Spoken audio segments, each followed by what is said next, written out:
Hello, good morning, students. Today we started lesson number 11. Yasya Jananam Tasya Maranam.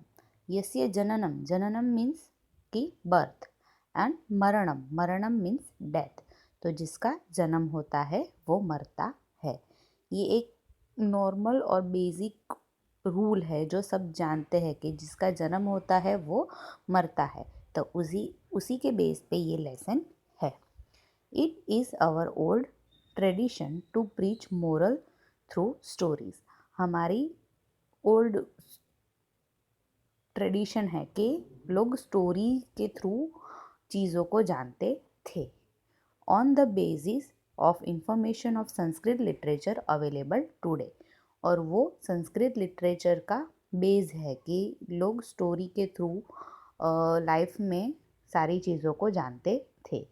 It can be said that this tradition has started with जातक माला of आर्यसुर.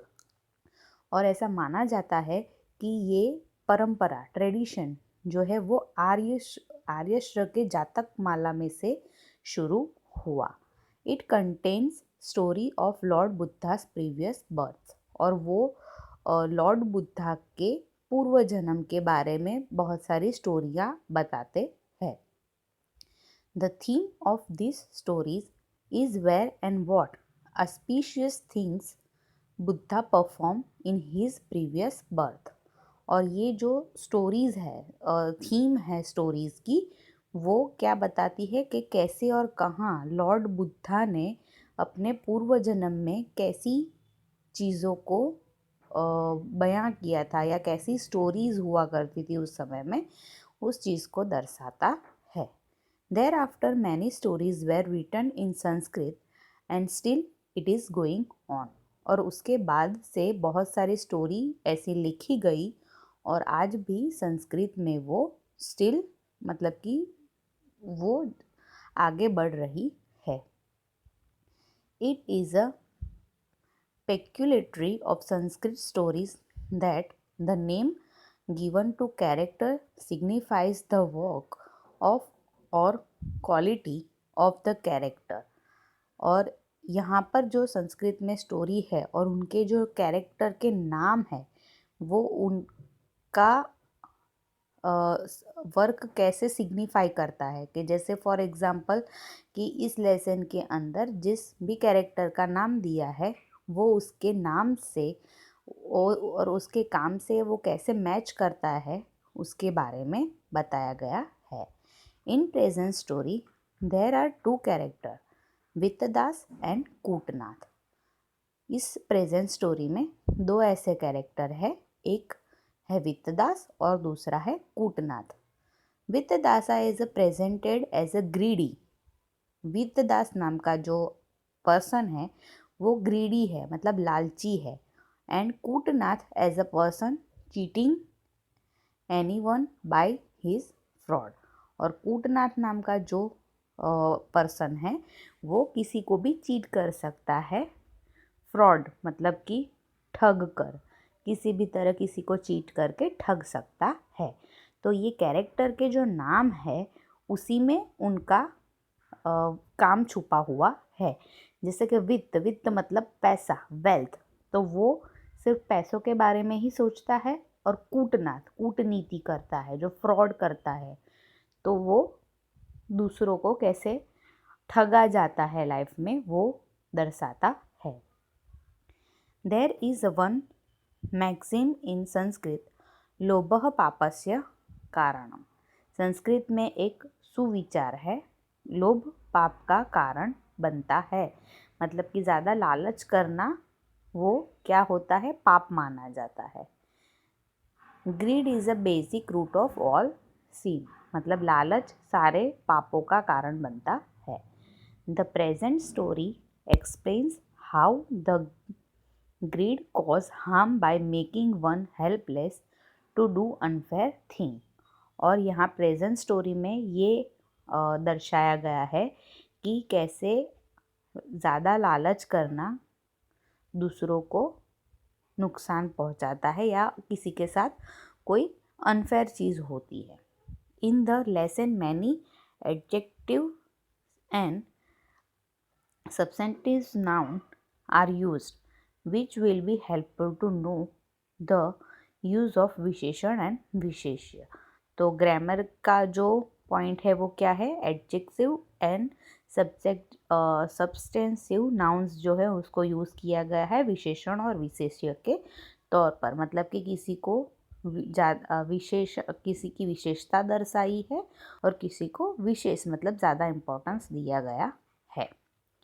अस्ति वित्तदास नामो प्रभुतलोभः समृद्धः कश्चित् वणिक्जनः। अस्ति मतलब यहाँ पर वित्तदास नाम का एक लोभी, लालची और समृद्ध वणिकजन, वणिकजन मतलब कि बनिया जो दुकान चलाता है, शॉप चलाता है वो। तो वित्तदास नाम का एक वणिकजन बहुत ही लालची और समृद्ध, प्रभुत्व लोभ मतलब उसको ज़्यादा बहुत चीज़ों का लालच मतलब पैसों का लालच होना, ऐसा एक समृद्ध मतलब वेल सेटल्ड पर्सन है। तस्य कूटनाथाभिधः वैश्यः प्रातिवेशिक आसीत्। और उसका कूटनाथ नाम का एक वैश्य मतलब उससे थोड़ा निचली कक्षा का पर्सन, वो कैसा है, प्रातिवेशिक मतलब पड़ोसी, उसका एक नेबर है कूटनाथ नाम का। एकदा कूटनाथेन चिन्तितं यदयं वित्तदास धनिको लुप्तो वर्तते। एक दिन कूटनाथ चिंतन मतलब कि सोचता है बैठे बैठे कि वित्तदास कितना धनिक और लोभी है। मतलब कि वित्तदास के पास इतने पैसे भी है, धनिक भी है मतलब, और लोभी, लुब्धो मतलब लालची भी है। अतः केनापि उपायेन मया असो वच्चनीयः। और ऐसे ही मुझे कुछ उपाय करके मतलब मुझे कुछ प्लान सोचकर उसको वच्चनीय मतलब कि चीट करना चाहिए उसको, कैसे मैं चीट करूँ ऐसा कुछ मुझे सोचना चाहिए। एवं विचार्य सः कूटनाथः एकदा वित्तदासस्य गृहम् उपगम्य अकथयत्। और ऐसा सोचकर एक दिन कूटनाथ वित्तदास के घर जाता है। वो श्रेष्ठिन अस्माकं बहवः कुटुम्बीजना स्वः अतिथयः भविष्यन्ति। और वो उसके घर पर जाता है, उसको कहता है, हे श्रेष्ठिन मतलब ओ श्रेष्ठ, मेरे घर पर बहुत सारे कुटुम्बी जना मतलब मेरे रिलेटिव्स कल आने वाले हैं मेहमान बनकर। तेषामर्थे भोजनादिया तेषामर्थे भोजनादीन् मारणां कानिचित् पात्राणि कृपया मह्यं यच्छतु। तो उनके लिए मुझे भोजन का निर्माण करना है, मतलब उनके लिए मुझे खाना बनाना है, तो आप मुझे कृपया करके थोड़े से बर्तन, पात्राणि मतलब कि थोड़े से वेसल्स, थोड़े से बर्तन मुझे दीजिए। परस्वः तानि प्रत्यर्शयिष्यामि। और उसके दूसरे दिन मतलब कि नेक्स्ट डे मैं आपको वो सारे बर्तन वापस लौटा दूंगा। प्रातिवेशिक धर्म भावेन वित्तदासः कूटनाथाय पात्राणि प्रायच्छत्। और फिर क्या होता है, प्रातिवेशिक धर्म मतलब पड़ोसी धर्म के नाते वित्तदास कूटनाथ को थोड़े से बर्तन देता है। पात्रोपयोगवसाने कूटनाथः पात्राणि प्रत्यर्ययितुं वित्तदासस्य गृहम् अच्छत्।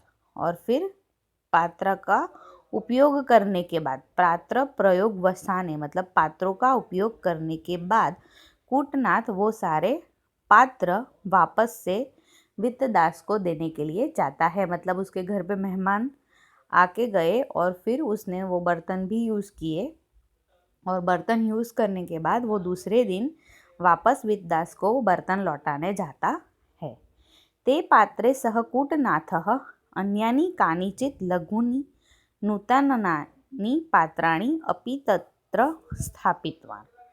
और फिर वो क्या करता है कि जो वित्तदास के वहाँ से जो बर्तन लाया था उसके साथ कूटनाथ दूसरे लघुनी मतलब छोटे से, नूतनानी मतलब नए, तो जो वित्तदास के बर्तन थे उसके साथ उसने दूसरे छोटे और नए बर्तन रखकर उसको वापस दिए।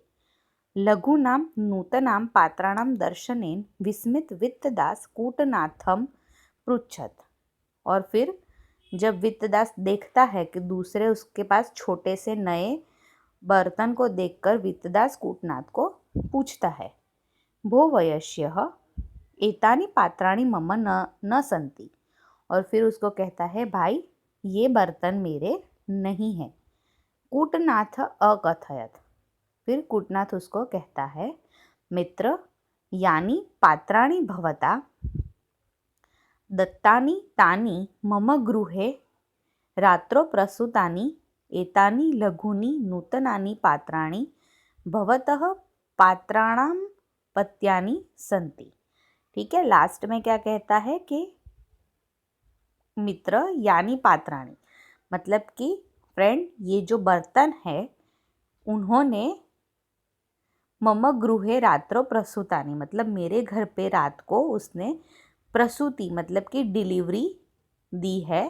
एतानि लघुनि नूतनानि पात्राणि भवतः पात्राणां पत्यानि सन्ति। और ये जो छोटे नए बर्तन हैं ये उसी ने डिलीवरी की है। डिलीवरी करना मतलब कि जैसे छोटे बच्चे को डिलीवर करते हैं वैसे ही आपके बर्तन ने ये छोटे बर्तनों को डिलीवर किया है। अपत्य रूपेण नूतानि पात्राणि संप्राप्य वित्तदास प्रसन्न जातः।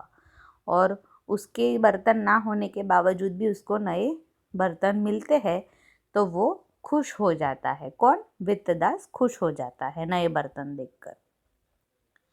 व्यतीतेषु कतिपयेषु दिवसेषु कूटनाथः पुनरपि वित्तदासं पात्रार्थ प्रार्थयतः। और थोड़े दिनों बीतने के बाद, व्यतीतेषु कतिपयेषु दिवसेषु मतलब कि थोड़े दिन बीतने के बाद, कूटनाथ पुनरपि मतलब कि फिर से वित्तदास के पास पात्रार्थ प्रार्थयत मतलब फिर से वो पात्र को लेने जाता है, मतलब बर्तन मांगने जाता है। प्रदत्तेभ्य पात्रेभ्य अपि अधिकानां पात्राणां लाभो भविष्यति इति दुर्मत्या प्रेरितो वित्तदास तस्मै सर्वाणि इष्टानि पात्राणि दत्तवान। प्रदत्तेभ्य पात्रेभ्य मतलब कि उसको फिर वो लास्ट वाला किस्सा याद आता है कि उसको ज़्यादा बर्तन मिले थे तो वो अपि अधिकान पात्राणां लाभो भविष्यति, उसको मन में क्या थॉट आता है कि मुझे और ज़्यादा नए बर्तनों का लाभ होगा। इति दुर्मत्या प्रेरितो, ऐसी दुर्मति मतलब अपनी कूट बुद्धि को यूज़ करते हुए वित्तदास तस्मै सर्वाणि इष्टानि पात्राणि दत्तवान। और ऐसी ही लालच में आकर वित्तदास उसको मतलब कि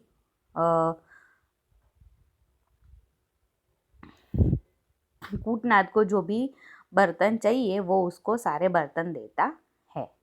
व्यतीतेपि एक मासे यदा कूटनाथ पात्राणि न प्रत्यर्पितवान् तदा चिन्तामापन् वित्तदास कूटनाथ गृहं गत्वा स्वकीयानि पात्राणि अयाचत। व्यतीपि एक मास मतलब एक मंथ बीत जाता है और कूटनाथ जो है वो उसको बर्तन लौटाने वापस नहीं आता है तो चिंतामापन वित्तदास, चिंता में वित्तदास कूटनाथ के घर जाता है अपने बर्तन मांगने। कूटनाथ सशोकम अकथयत, फिर कूटनाथ जो है वो उसको दुख के साथ कहता है, भवतः सर्वाणि पात्राणि मृतानि, वो उसको क्या कहता है कि भाई आपके जो सारे बर्तन हैं वो मर गए। वित्तदास कोपाविष्ट सन अकथयत, फिर वित्तदास को गुस्सा आ जाता है।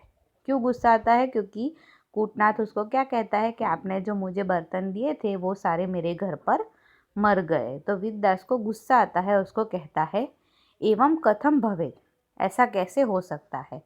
भो वच्चकः, तुम चीटर हो, त्वं मिथ्या वदसि, तुम झूठ बोल रहे हो।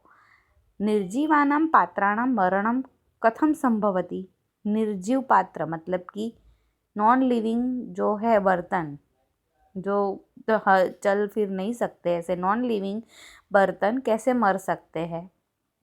कूटनाथः धैर्य अवलंब्य शांत वचसा अवदत। फिर कूटनाथ धैर्य से और शांति से शांत स्वर में उसको कहता है, महोदय यदि पात्राणां जन्म भवति तर्हि तेषां मरणमपि भवति। कि हे महोदय, अगर बर्तनों का जन्म हो सकता है तो उनका मरण भी हो सकता है। मतलब अगर पात्र जन्म सकते हैं, उनका बर्थ हो सकता है तो उनकी डेथ भी हो सकती है। पूर्व जातानि पात्राणि भवतः गृहे विलसन्ति। मतलब पहले के जो बर्तन हैं वो तो आपके घर में चमक रहे हैं। विलसन्ति मतलब कि आपके घर पे है और वो चमक रहे हैं। यानी पात्राणि भवन्ति दत्तानि तानि मम गृहे मृतानि। और फिर आपने जो मुझे दूसरे बर्तन दिए वो मेरे घर पे मर गए। तत्र अहम किं कर्तुं समर्थः। उसमें मैं क्या कर सकता हूँ। पश्य मतलब देखो। जन्म भवति पात्राणां मरणे संशय कथम जगति यत् समुत्पन्नम नश्यति सर्वथा ध्रुवम। फिर उसको वो एक श्लोक बताता है। क्या बताता है कि जन्म भवति पात्राणां मरणे संशयम कथम। अगर बर्तनों का जन्म होता है तो उसकी मृत्यु में कोई शंका नहीं है। जगति यत् समुत्पन्नम, जगत में जो उत्पन्न हुआ है, नश्यति सर्वथा ध्रुवम, और वो नाश भी होता है। उसमें कोई भी संशय की बात नहीं है, मतलब शंका करने वाली बात नहीं है। अगर जगत में जो उत्पन्न हुआ है तो उसका नाश भी होता है। तो ये था हमारा लेसन कि जिसमें एक क्या था, लोभी लालची वित्तदास नाम का आदमी था और एक था कूटनाथ, मतलब कि वो दूसरों को ठगता रहता था। तो अपने वो उसको क्या था कि उसके पास बहुत पैसे है फिर भी इतना लालच करता है, तो एक दिन मैं उसको क्या करूँगा, मुझे उसको चीट करना है। तो वो ऐसे बर्तनों के द्वारा उसको ऐसे चीट करता है और उसको समझाता है कि जिस चीज़ का जन्म होता है तो वो मरता है। तो इसीलिए लेसन का नाम है यस्य जननम तस्य मरणम। मतलब जो जन्मता है वो मरता